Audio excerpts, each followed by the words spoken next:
Dusk came purple over Salt Fork, Idaho, and the girl was already out among the goats, barefoot, a cowbell in each hand.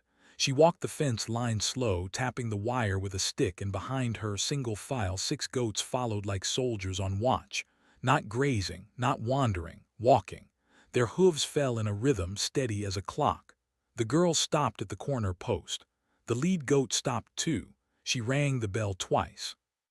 The goat lifted its head toward the tree line and held still, ears forward, nostrils working the wind.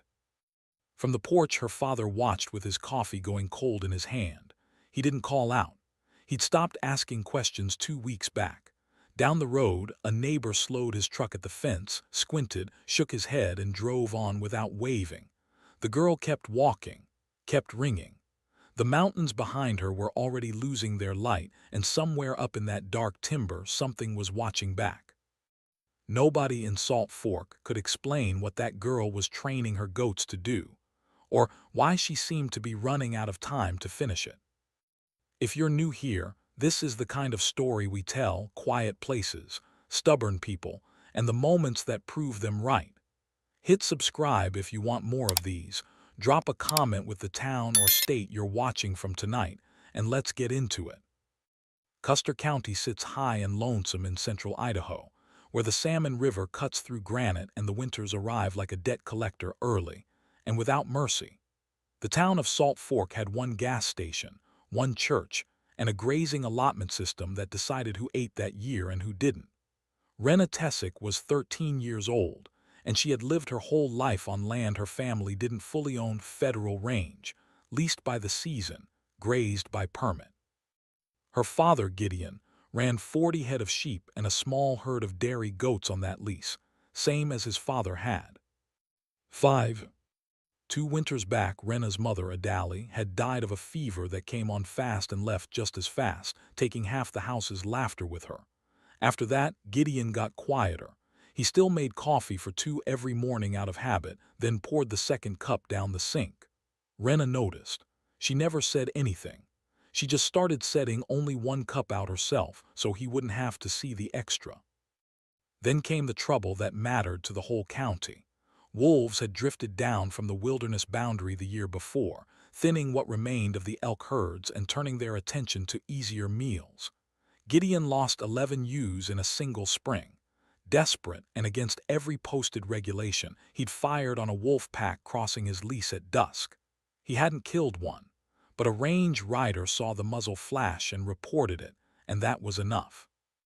The county's Grazing Review Board, run by a tight-lipped range officer named Merle Kepner, suspended the Tessick's lethal control rights for 1 full season. No shooting, no trapping, no poison, not even on their own leased ground. If they couldn't prove, by first snowfall, that they'd found another way to hold their flock, the permit would be revoked at the fall hearing, and the family's herd would go to auction before Christmas. Gideon's grandmother, Vernis, who still lived in the old cabin down the draw, said it plain over supper one night: "They've took away the only thing that ever worked and dared us to find something better." Nobody at that table had an answer. Not yet. It was Wrenna who found it, though not the way anyone expected. She'd been reading an old library book about herding dogs used overseas when she came across one line about certain goats, Alpine Cross, sharp-eyed, herd-bonded, that could be trained to patrol a boundary the way a dog might if you built the habit slow enough and rewarded it right. She read that line 4 times.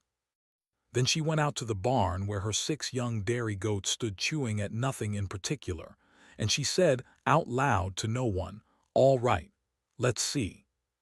She started with a bell and a bucket of grain. Every evening, same hour, she'd walk the fence line ringing that bell and drop a handful of feed at each corner post. The goats followed for the food. That was all it was at first, just goats following a girl for grain. Her little brother, Birdie, 8 years old and missing his front teeth, thought it was the funniest thing he'd ever seen. "You're teaching goats to go for a walk," he said, laughing so hard he nearly fell off the fence rail. "That ain't training, Wrenna. That's just goats being goats." But Wrenna kept at it.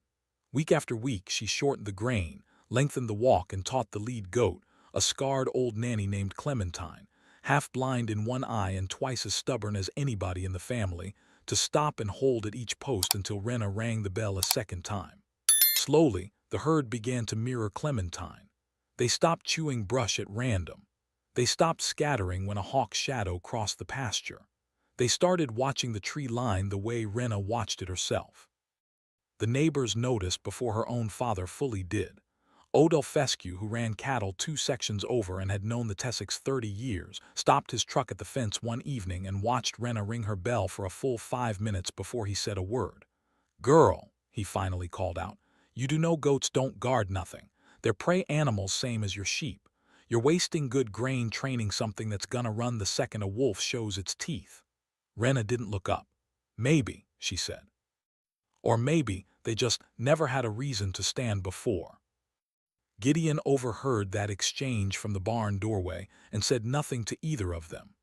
That night, though, he pulled a chair out onto the porch and watched his daughter work the fence line until dark swallowed her shape entirely, and the only proof she was still out there was the bell. Through the middle of summer, the training held steady, and Wrenna added new pieces, teaching the goats to bunch tight and face outward when she blew a short whistle, rewarding stillness over movement, rewarding watching over grazing. She kept a torn notebook page tacked to the barn wall with checkmarks for every evening she'd walked the line. By August, there were 41 checkmarks in a row. Then the dry spell hit. Late August brought a heat that scorched the high pasture brown, and with it came a grasshopper plague that stripped what little grass remained near the fence corners, the very spot Wrenna needed the goats calm and stationed.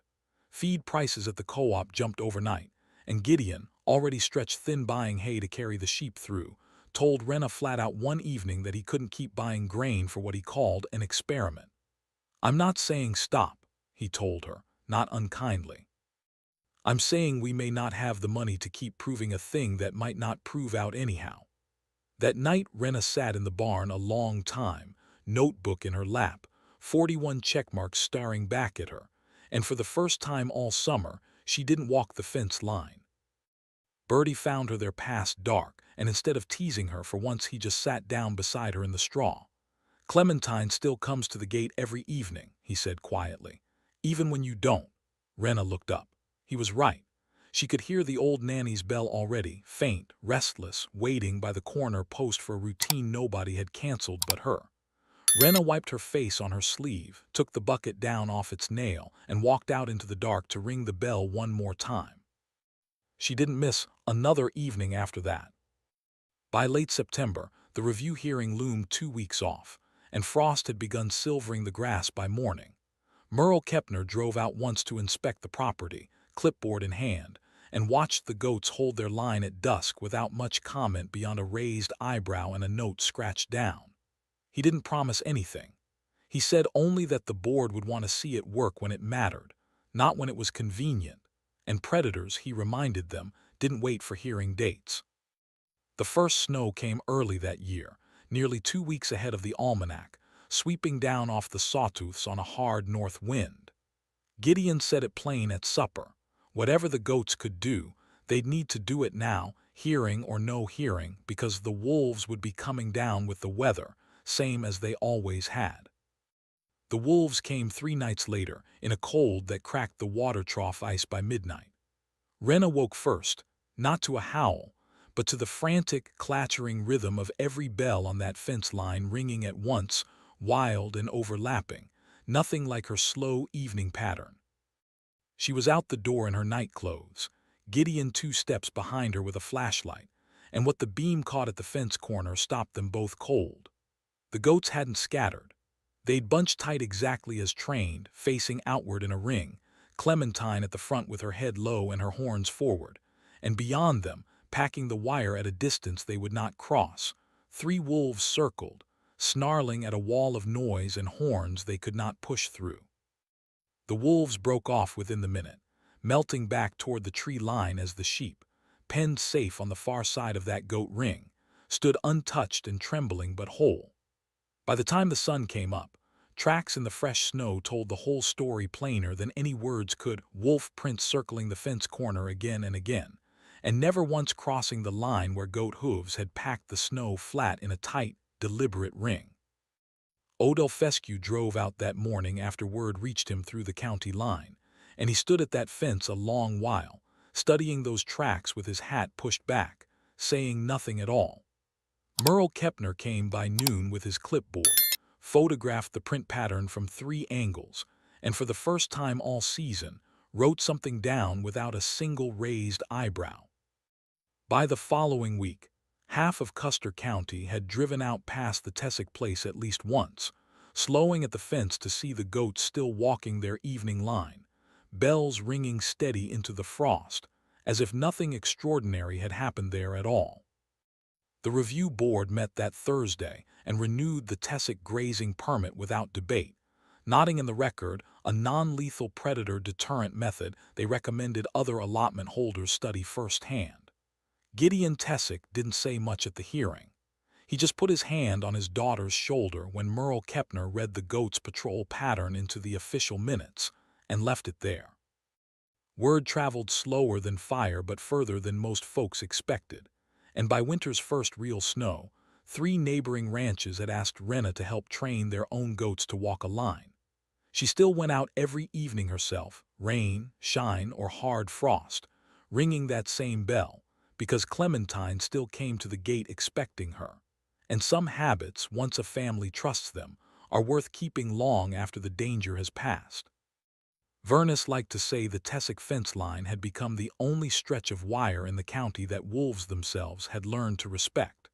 And every evening at dusk, when that bell rang twice and the goats fell into their old, patient formation, it was hard for anyone in Salt Fork to remember why they'd ever called it foolish at all.